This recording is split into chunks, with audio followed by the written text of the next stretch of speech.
Hello, everyone. Welcome to Gaga's Farmhouse. It's Wednesday, and it's been a minute since I've been here, but I wanted to talk about what's happened in the meantime. So, uh, if you've been watching, my husband has been going doctor to doctor. You know, we're back in Illinois, so he's establishing his new doctors. Sometimes it takes a little while because if you're a new patient, it could sometimes be months before you can get an appointment. But we haven't had too much trouble. But now he's in the hospital. He had to have a procedure that was supposed to be robotic.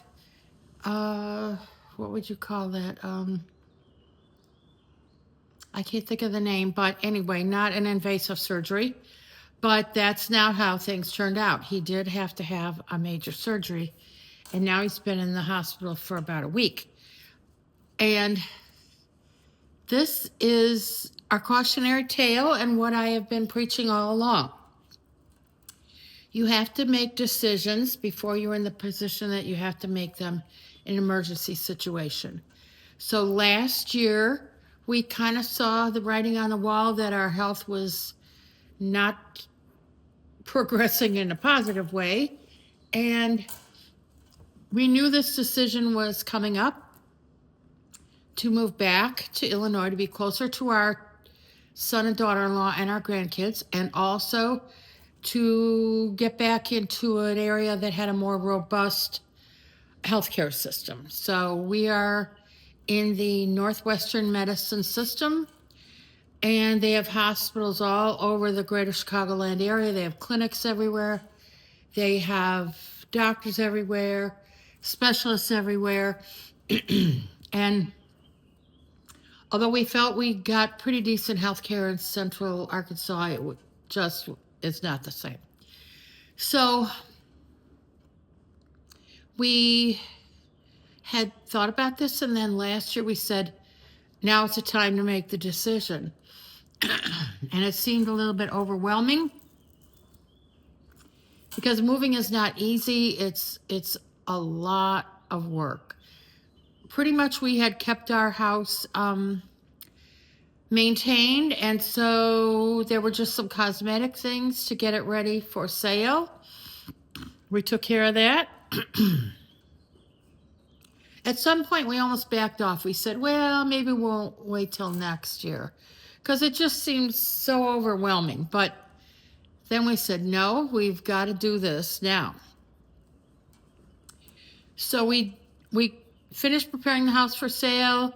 We put it up for sale. We sold it to the first couple that walked through, which was very lucky for us. But now we're under the gun.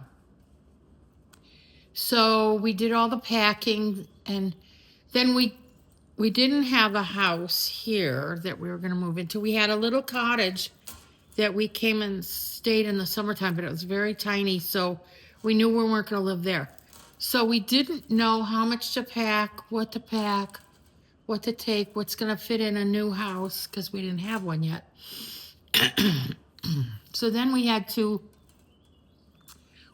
used Pods, because Pods is the only one that allows you to store your furniture and items until you're ready to have it delivered. So we put it in Pods. We were very happy with them. And there were a couple of things that got scratches, but nothing major.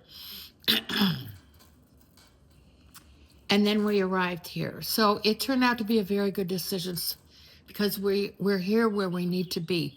We did buy a house. We did not buy a condo. We just didn't like the condos, and we didn't like the HOAs and the fees. So this is a pretty, I don't know, it's not small, but it's a smaller house, one level. And the way the monetary goes, we're able to hire people. So some of the condos in this area have $500 a month HOA fees. I think that's a lot. And you can buy a lot of lawn care and a lot of snow removal for $500 a month. And there's months you would never use it, so you have that money. So He's in the hospital right now. We have a really great guy cutting our lawn. We have all the help we need right now. We're where we need to be. Think about this. If we were still in Central Arkansas, now our kids are worried about us. They can't check on us. In order to come down and help with medical and financial and whatever decisions, they would have to fly down. We can't do that to our kids.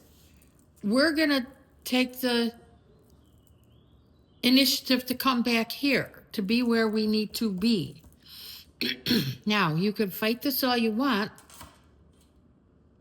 but we've just seen terrible situations where, in one situation, the son had to drive to Central Arkansas from Dallas. He had been going back and forth and back and forth. His mother had passed away, and his dad was insistent on staying in his house. Insistent.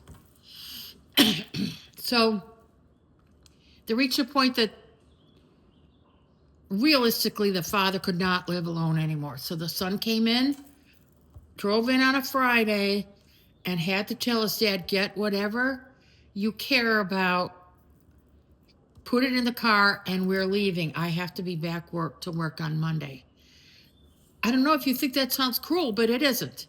This son has to have a living and a life, and he can't continually be traveling back and forth because the father won't cooperate. Now, he could have said, yeah, I'll move, and then had a nice place over there, and it could all run smoothly, but it didn't. And so they just left this house. We actually knew the people that bought it, and that's how I know about this story. So when this man walked out, he left everything, and it didn't have to be that way. They had artwork from their travels around the world. There was jewelry in the cabinet. There was liquor in the pantry. It was ridiculous. So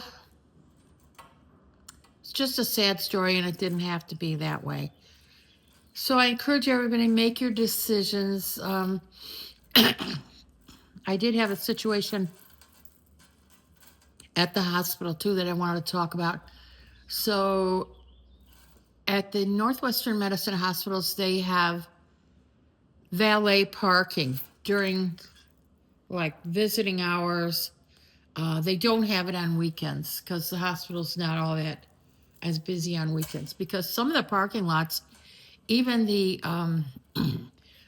handicap spots, are quite a distance from the entrance. So this is a fabulous thing that they do, and I use it all the time. So I was waiting for the valet person to go get my car, and up pulls this woman.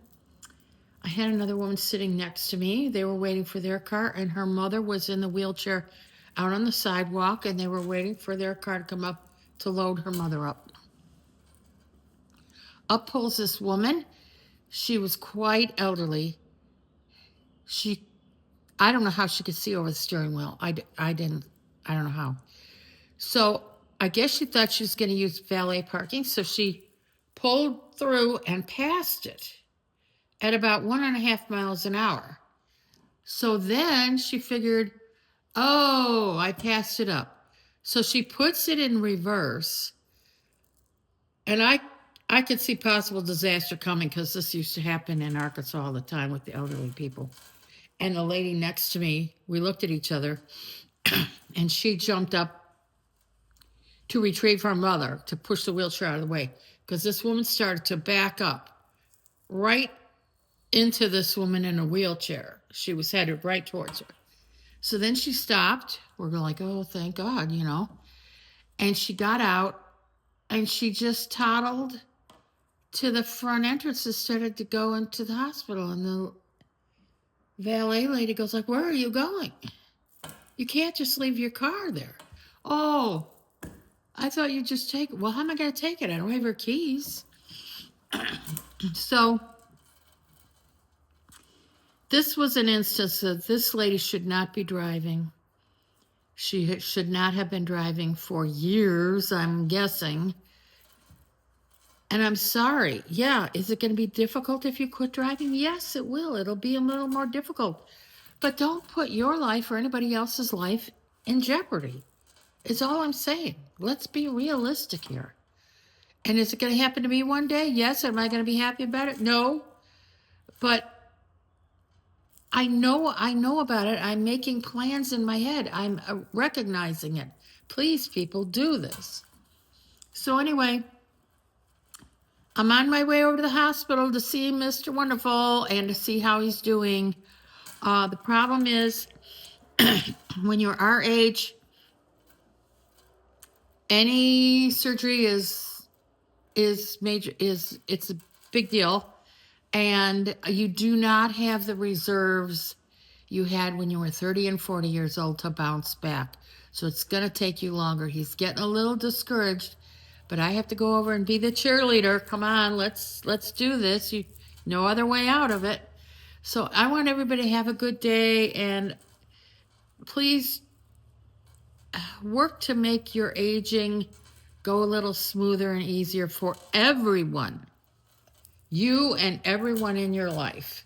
So thanks a lot for coming to Gaga's Farmhouse. It's sunny outside. It's a good day. Bye now.